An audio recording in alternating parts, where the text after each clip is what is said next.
Assalamualaikum warahmatullahi wabarakatuh. Baiklah teman-teman, perkenalkan nama saya Farhano Falalijuan dari Prodi Ilmu Tanah Fakultas Pertanian Universitas Lampung. Di sini saya akan membuat video tentang ceramah singkat. Ini juga merupakan tugas dari Praktikum Pendidikan Agama Islam, yaitu membuat video ceramah singkat. Dan di sini saya ingin meminta maaf dulu jika nanti ceramah saya agak banyak kekurangan atau banyak kesalahan. Saya di sini masih sangat banyak belajar, guys ya. Sebelum itu, puji syukur kehadirat Allah Subhanahu wa taala karena rahmat dan hidayahnya kita masih diberikan nikmat apapun itu, segala-galanya, sehingga kita masih dapat menghirup udara segar di dunia ini. Salawat seiring salam semoga tercurahkan kepada Nabi Agung Nabi Muhammad Sallallahu Alaihi Wasallam. Semoga kita sebagai umatnya akan mendapat syafaat di yaumil akhir nanti. Amin ya Rabbal Alamin. Baiklah teman-teman, kita buka dulu. Kita mulai. Assalamualaikum warahmatullahi wabarakatuh.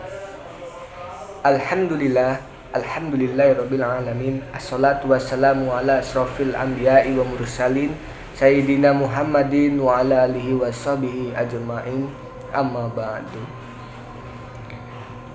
Puji syukur kehadirat Allah Subhanahu wa taala karena rahmat dan hidayahnya kita masih dapat menghirup udara segar di dunia ini dengan tanpa halangan apapun, dengan nikmat iman, nikmat Islam, dan nikmat kesehatan yang dilimpahkannya.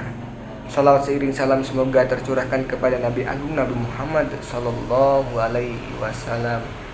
Semoga kita sebagai umatnya mendapat syafaat di yaumil akhir nanti. Amin ya Rabbal Alamin. Baiklah teman-teman, izinkan saya di sini untuk menyampaikan ceramah singkat yang berjudul Makna dari Surah Al-Asr. Pasti kalian sudah tahu bunyi surah Al-Asr itu bagaimana, guys ya. Apalagi kita sebagai umat agama Islam, kita wajib tahu, apalagi hanya sekedar surah Al-Asr ini, kita wajib tahu pelafasannya atau surahnya, dan lebih bagus lagi untuk memahami arti dan mengamalkan di dunia ini atau di kehidupan sehari-hari.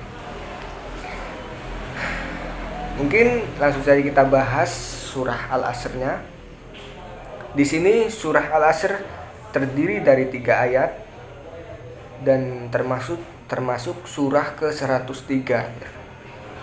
Saya bacakan dulu. A'udzu billahi minasyaitonir rajim. Bismillahirrahmanirrahim. Wal 'ashr innal insana lafi khusr ilal ladina amanu wa 'amilus solihati wa tawasaw bil haqqi wa tawasaw bis sabr. Di sini terdapat 3 ayat. Mungkin saya perjelaskan satu persatu ayatnya, guys ya. Yang pertama, wal 'ashr, itu demi masa. Demi masa itu demi waktu, guys ya. Demi waktu yang terus berjalan di dunia ini.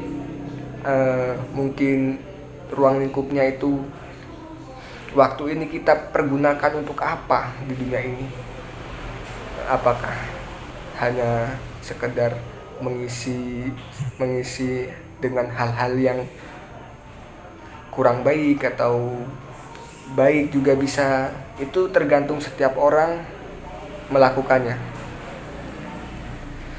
Yang kedua itu ayat yang kedua, innal insana lafi khusr. Innal insana lafi khusr. Di sini artinya sungguh manusia berada dalam kerugian. Nah, di sini diterangkan di ayat kedua, sungguh manusia berada di kerugian. Nah, kita akan bahas manusia di ruang lingkup mana yang termasuk orang yang rugi. Kita ibaratkan saja kita sebagai penjual itu tidak mau rugi kan. Nah, jadi apakah kita sebagai umat manusia di dunia ini ingin rugi? Nah, pasti kita dengan akal sehatnya pasti kita tidak ingin rugi dunia dan akhirat. Dan kita lanjut ke pembahasan yang ketiga, yaitu ayat ketiga, illal ladzina amanu wa amilus solihati wa tawasau bil haqqi wa tawasau bis sabr. Di sini ayat ketiga, ayat yang terakhir, dengan arti kecuali orang-orang yang beriman dan mengerjakan kebajikan serta saling menasihati untuk kebenaran dan saling menasihati untuk kesabaran. Nah, di sini kecuali itu orang yang tidak termasuk dalam ruang lingkup kerugian tadi, yaitu orang yang beriman dan mengerjakan kebajikan. Nah, orang beriman melaksanakan ibadah yang diwajibkan, yang disunahkan. Nah, itu termasuk orang-orang yang beriman dan mengerjakan kebajikan. Kebajikan itu kebaikan yang berguna untuk kita dan orang lain tentunya. Seperti membantu tetangga, membantu orang lain yang sedang membutuhkan, kayak gitu. Apalagi di suasana Covid ini, kita harus bisa menjadi golongan yang membantu orang lain. Nah, kita lanjut, serta saling menasihati untuk kebenaran. Kita sebagai manusia harus saling menasihati tentang kebenaran. Tetapi sebelum kita menasihati itu, kita harus sudah dulu mengintrospeksi diri, apakah kita sudah menjalani sebuah kebaikan ataupun belum. Dan saling menasihati untuk kesabaran. Menasihati tidak cukup untuk dalam kebenaran, tetapi juga ditambahkan dengan kesabaran. Kita harus baik yang menasihati maupun yang dinasihati. Maksudnya kita sebagai orang yang menasihati itu harus dengan penuh kesabaran dan kebenaran. Dan juga kita menasihati ke orang lain itu harus sebuah nasihat yang benar dan sabar, dan penyampaian yang sabar untuk kesabaran. Nah, untuk menyuruh orang itu untuk bersabar jika ada teman atau tetangga yang emosi, ada masalah itu. Nah, kita sebagai manusia itu agar tidak rugi, kita menasihatilah tentang kesabaran dan kebenaran. Baiklah teman-teman, itulah kultum singkat dari saya. Semoga bermanfaat. Dan kesimpulannya, mungkin kita jangan mau di dalam ruang lingkup orang yang rugi, karena kita di dunia ini hanya sementara. Jadi tunggu apa lagi? Kematian sudah ada yang mengatur. Jadi tunggu apa lagi?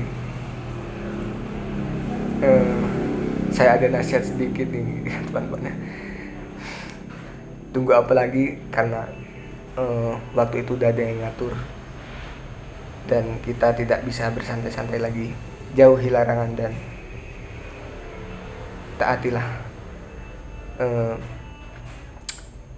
peraturan yang dibuat oleh Allah Subhanahu wa Ta'ala. Apalagi yang wajib, yaitu salat 5 waktu. Ya, terima kasih teman-teman sudah mendengarkan ceramah saya. Semoga bermanfaat. Saya masih juga banyak sekali belajar. Kita tidak ada yang sempurna. Kita semua itu orang-orang yang sangat hina dan sangat berdosa. Semoga bermanfaat. Saya juga masih banyak belajar. Mohon maaf atas segala kesalahan yang saya sampaikan, dan seluruh kebenaran hanya milik Allah Subhanahu wa Ta'ala. Saya akhiri. Wassalamualaikum warahmatullahi wabarakatuh.